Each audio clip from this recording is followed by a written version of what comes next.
جو بہت ہر وقت مشورہ دیتے تھے لوگوں کو کہ گھبرانا نہیں، وہ آج خود بہت گھبرائے ہوئے ہیں. آپ ان کی دیکھ لیں، وہ جو سب ترجمان ہیں وہ دفتن فوقتاً آتے ہیں، فرق بیانات دے رہے ہیں، اور نیازی صاحب کو خود ضرورت پڑ گئی کہ وہ قوم سے مخاطب ہوئیں.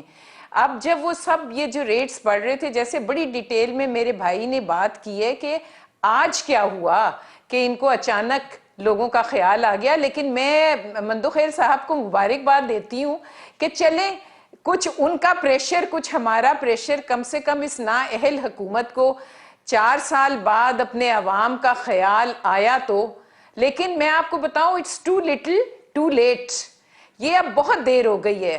اول یہ جو انہوں نے وہی جو ابھی کٹ پتلی تماشا کر رہے ہیں کہ جی 15 روپے بڑھائے اور 10 روپے گھٹا دیے، پھر اس میں اتنا کیا اور اتنا گھٹا دیا، یہ تماشا اب چلے گا نہیں. لوگ بہت اچھی طرح جان گئے ہیں طارق صاحب کہ یہ کیا ڈرامے بازی کر رہے ہیں، اور انہوں نے اس پورے 4 سال کے ٹینیور میں کس طرح اپنے اے ٹی ایمز کو نوازا ہے.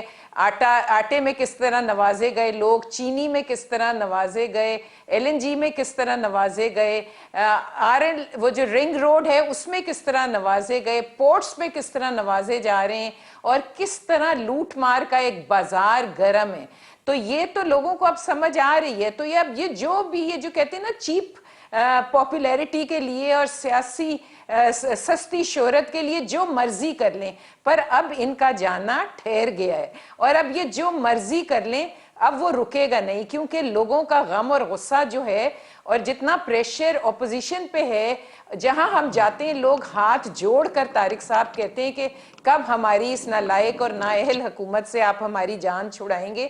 تو اب تو جو پریشر ہے وہ فتیانہ صاحب کو بھی محسوس ہو رہا ہوگا، اور پوری تمام پی ٹی آئی کو اب محسوس ہو رہا ہے کہ انہوں نے جانا تو عوام کے پاس ہی ہے نا. فائنلی عوام نے ہی ان کو مینڈیٹ دیا تھا، اور یہ عوام ہی اب ان کے گریبان پکڑے گی، کیونکہ جو کچھ انہوں نے 4 سال میں لوگوں کا حال کیا ہے وہ آپ سے کسی سے پوشیدہ نہیں ہے.